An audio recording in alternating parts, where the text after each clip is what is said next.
दोस्तों, RD coaching classes में आपका स्वागत है। आज हम बात करते हैं संतुलित रासायनिक समीकरण किस प्रकार की जाती है, और अगर आपको इस प्रकार से नेम रिएक्शन दे दे तो आप उसको फॉर्मूले में कैसे कन्वर्ट करेंगे और उसके बाद उसको बैलेंस कैसे करेंगे।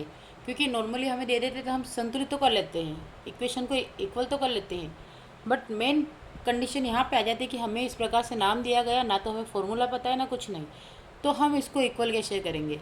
तो सबसे पहले आपको इसमें अगर बात करना है तो पीरियोडिक टेबल से आपको ये वाले सारे पता होना चाहिए कि पोटेशियम का के होता है। जैसे पोटेशियम के लिए हम क्या लिखते हैं, डीपली समझा रही हूँ तो थोड़ा अच्छे से थोड़ा माइंड लगा के पढ़े ताकि आपको हर चीज़ क्लियरली होती जाए। ठीक है, डाउट हो तो कमेंट करें। पोटेशियम के लिए हम क्या लिखते हैं, के लिखते हैं। क्या लिखते हैं, के। फिर ब्रोमाइड के लिए हम लिखते हैं बी आर। बेरियम की बात करें तो बेरियम के लिए होता है बी ए। आयोडाइड के लिए हम लगाते हैं आई। याद हो गया। पोटेशियम के लिए हम के का यूज़ करते हैं, ब्रोमाइड के लिए बी आर का, बेरियम के लिए बी ए का, और आयोडाइड के लिए आई का। तो इस प्रकार से ये सारा भी हमारा ऑटोमेटिक बन गया है। तो सबसे पहले हमने ये सीख लिया कि किससे हम किस प्रकार से बनाएंगे। ठीक है, अब उसने बोला है कि जब पोटेशियम ब्रोमाइड, तो हम पोटेशियम ब्रोमाइड बनाएंगे। तो सबसे पहले हम क्या लिखेंगे, के बी आर, या हमने पोटेशियम ब्रोमाइड बना लिया, क्योंकि पोटेशियम को लिख दिया, ब्रोमाइड को लिख दिया, तो पोटेशियम ब्रोमाइड बन गया। यहाँ तक क्लियर है। अब हमारे पास क्या क्या लगा रखा, इसने प्लस लगा रखा, तो हमने भी इसको प्लस लगा दिया। समझिएगा, हमने क्या लगा दिया, प्लस लगा दिया। अब उसने बोला बेरियम है, तो हमने क्या लिख दिया, बेरियम जब उसने बोला तो हमने क्या लिख दिया, बी ए लिख दिया। क्या लिख दिया, बी ए। ठीक है, अब उसने बोला है बेरियम आयोडाइड है, तो बेरियम आयोडाइड के लिए हम क्या लगा देंगे, आई लगा देंगे। यहाँ तक क्लियर है। अभी तक हमने कुछ नहीं किया, बस जो फॉर्मूले में दे जो क्वेश्चन में दे रखा है हमने उसी को सेट करके लिखने का प्रयास किया है। अभी तक हमने इसके अलावा एक्स्ट्रा कुछ भी नहीं करा है। क्लियर है।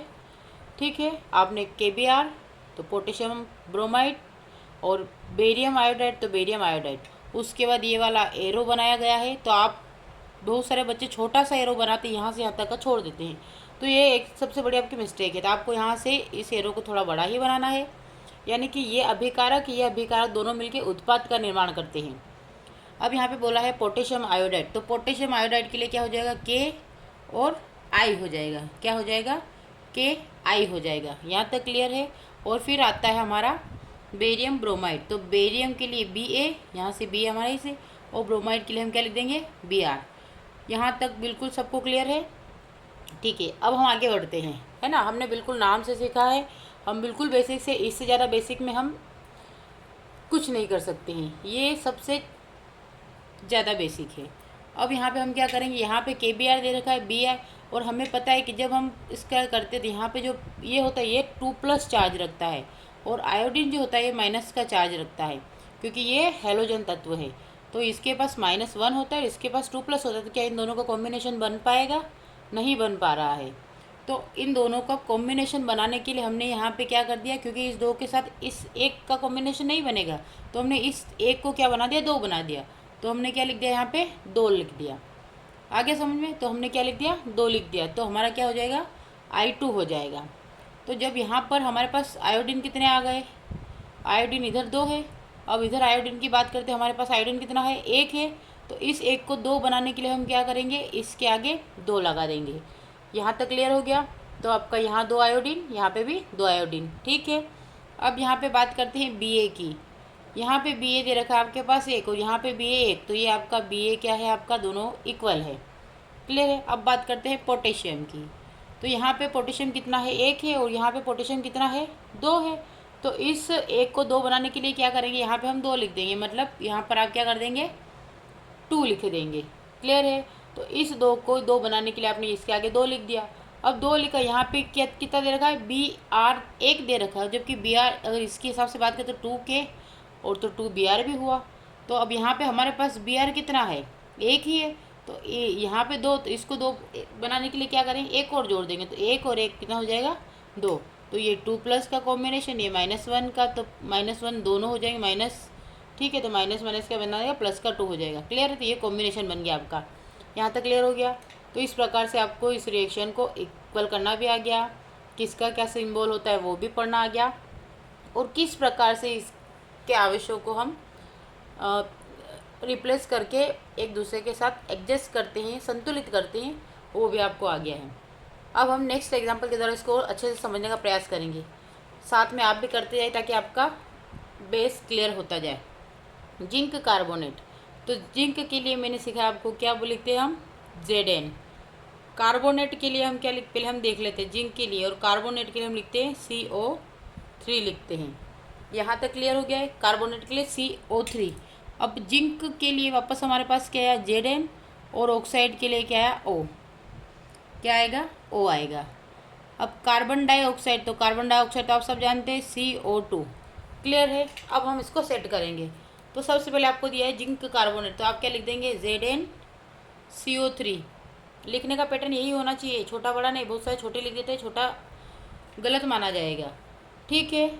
फिर क्या आया है आपका, जिंक कार्बोनेट के बाद एरो लगाया उसने, तो हम भी एरो लगा देते हैं, ये वाला एरो लगा दिया। उसके जिंक ऑक्साइड बोला, तो ये जिंक ऑक्साइड के लिए Zn, और यहाँ से ऑक्सीजन क्या आ गया, क्योंकि देखो ये वाला 2 माइनस देता है, ये 2 प्लस देता है, तो 2 माइनस से 2 प्लस क्या होता है, कैंसिल हो जाता है, तो ये न्यूट्रल हो गया, तो जिंक ऑक्साइड बन गया। प्लस की बात को उसने प्लस लगाया, कार्बन डाइऑक्साइड, तो कार्बन डाइऑक्साइड के लिए CO2 ऐसा कैसा हो जाएगा। तो यहाँ पे 3 ऑक्सीजन थे, तो वो ऑक्सीजन यहाँ पे कितने, 3 थे, तो यहाँ पे देखते हैं 1 ऑक्सीजन ये प्लस 2 ऑक्सीजन, ये कितना हुआ, 3 ऑक्सीजन। क्लियर। यहाँ पे बात करते हैं जिंक की, तो जिंक कितना है, 1, इधर भी जिंक कितना है, 1, तो हमारी इक्वेशन क्या हो गई, इक्वल हो गई।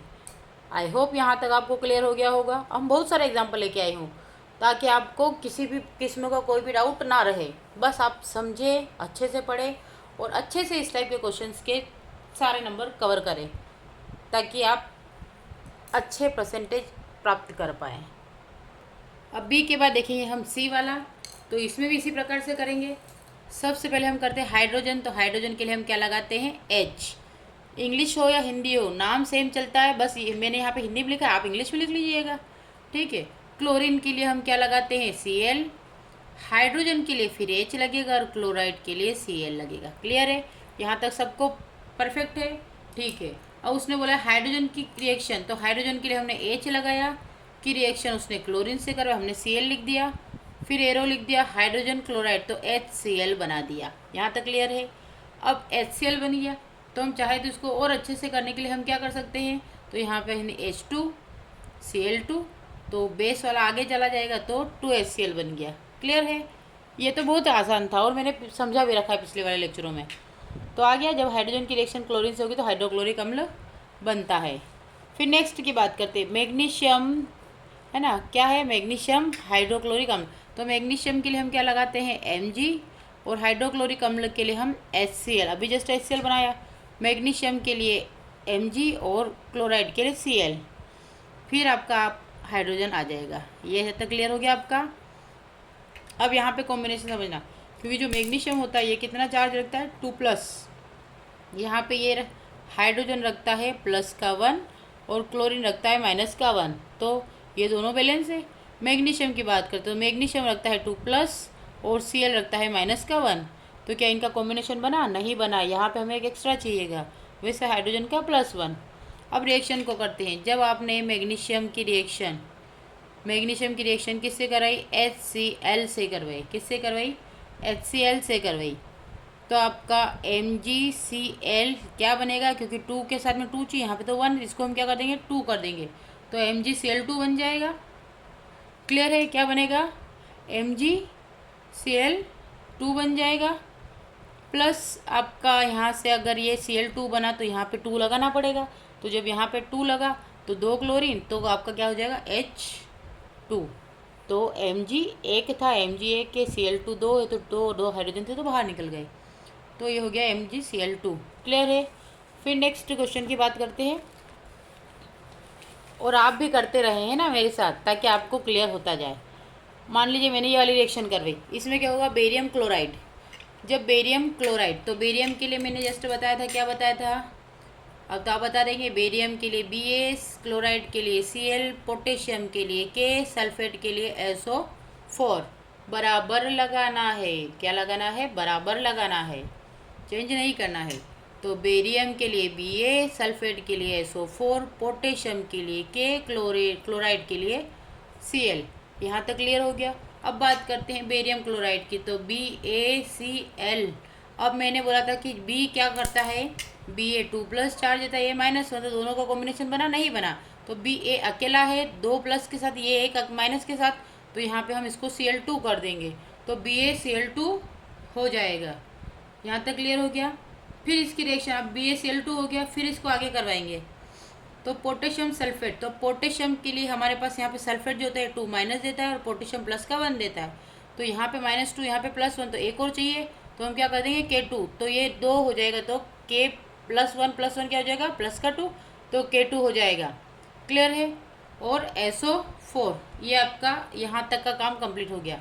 इसके बाद आपने एरो बनाया, फिर बेरियम सल्फेट लिखा, तो BaSO4, क्योंकि देखो ये 2- का ये 2+ का दोनों आपस में कॉम्बिनेशन करके BaSO4 बना लेंगे, तो बीच में क्या बचा आपका, यहाँ से ये दोनों बचे, तो इसको मिला के ये दोनों क्या बना लेंगे, 2KCl। आ गया समझ में। इस प्रकार से ये रिएक्शन हो जाएगी। तो इसका नाम तो दे ही रखा है, पोटेशियम क्लोराइड। और एग्जाम्पल से समझ लेते ताकि और एग्जाम्पल से क्लियर हो जाए आपका। बस मेरा मेन उद्देश्य आपको सिखाना, चाहे कैसे भी सिखाऊं, बस आपको सीखना ज़रूरी है, क्योंकि आप एग्ज़ाम में लिखेंगे तभी आपके आंसर आएंगे, और इस वाले टॉपिक से हर बच्चा मिस्टेक करता है। तो कैल्शियम की बात करते हैं, तो कैल्शियम के लिए हम क्या लगाते हैं, Ca। क्या लगाते हैं, Ca। हाइड्रोक्साइड के लिए OH, कार्बन डाइऑक्साइड के लिए CO2, कैल्शियम के लिए Ca, कार्बोनेट के लिए CO3 और जल के लिए H2O। ये आपको इन सबको मिलाकर एक रिएक्शन बनानी है। तो सबसे पहले कैल्शियम हाइड्रोक्साइड की रिएक्शन करेंगे, तो CaOH। अब याद रखिएगा, यहाँ पे जो कैल्शियम होता है ये 2+ चार्ज गेन करता है और ये वाला -1 करता है, तो यहाँ पे प्लस के लिए एक और प्लस चाहिए, क्योंकि 2+ तो 2- चाहिए, तो इसको न्यूट्रल करने के लिए हम क्या कर देंगे, इसके ऊपर ब्रैकेट लगाया और इसको 2 कर दिया, तो जब 2 का इससे मल्टीप्लाई, तो 2 × 2, तो ये 2 हो गया, तो ये 2, तो दोनों का कॉम्बिनेशन होने पर ये न्यूट्रल हो गया। प्लस की बात करते हैं, तो कार्बन डाइऑक्साइड के लिए CO2 लिखते हैं। यहाँ तक क्लियर हो गया, 100% क्लियर हो गया, ठीक है। तो आपका calcium hydroxide plus carbon dioxide. अब उसने बोला है कि कैल्शियम कार्बोनेट बनता है, तो कैल्शियम यहाँ से आपने क्या ले लिया, Ca ले लिया, और कार्बोनेट के लिए एक ऑक्सीजन यहाँ से, एक ऑक्सीजन, 2 ऑक्सीजन यहाँ से, तो CaO3, तो यहाँ से एक कार्बन, 2 ऑक्सीजन, एक ऑक्सीजन, CO3। अब बचा हाइड्रोजन। हाइड्रोजन कितने बचे, हाइड्रोजन कितने बच रहे हैं, यहाँ से 2 हाइड्रोजन और एक ऑक्सीजन बच रहा है, क्योंकि 4 में से 2, एक ऑक्सीजन चला गया, 2 ऑक्सीजन यहाँ से, एक ऑक्सीजन चला गया यहाँ से, तो आपका एक बचा है, 2 हाइड्रोजन बचे और एक ऑक्सीजन बचा, तो ये आपका जल बन गया। क्लियर है। इस प्रकार से आपको ये करना है। नेक्स्ट करते हैं। फिर डाउट हो तो उसी का नंबर डाल के, जैसे क्वेश्चन नंबर F वाले में या E वाले में, इस प्रकार से आप करके डाउट डाल सकते हैं। जिंक प्लस सिल्वर नाइट्रेट की बात करें, तो जिंक के लिए मैंने बताया था Zn, सिल्वर के लिए Ag, नाइट्रेट के लिए NO3 आएगा। फिर जिंक के लिए Zn NO3 हो जाएगा, सिल्वर के लिए Ag हो जाएगा। क्लियर हो गया। अब हम रिएक्शन की बात करते हैं, तो सबसे पहले हम जिंक बनाएंगे, कि उसने जिंक का बोला है प्लस सिल्वर का बोला है, तो मैंने Ag लिया और NO3 ले लिया। दोनों का कॉम्बिनेशन बराबर है, ना आगे ना पीछे, इतना सेट हो गया, ठीक है। अब हम बात करते हैं, क्योंकि जब ये इसके साथ जाएगा तो यहाँ से गड़बड़ होगी, तो गड़बड़ को सुधारने के लिए हम यहाँ पे क्या कर देते हैं, 2 कर देते हैं, क्योंकि 2 करेंगे तो क्या होगा, Zn NO3 2, क्योंकि एक जिंक जो होता है ये कितना देता है, 2+ चार्ज कैरी करता है, और ये +1 -1, तो कॉम्बिनेशन बन ही नहीं पाएगा, तो इसको 2 करना पड़ेगा।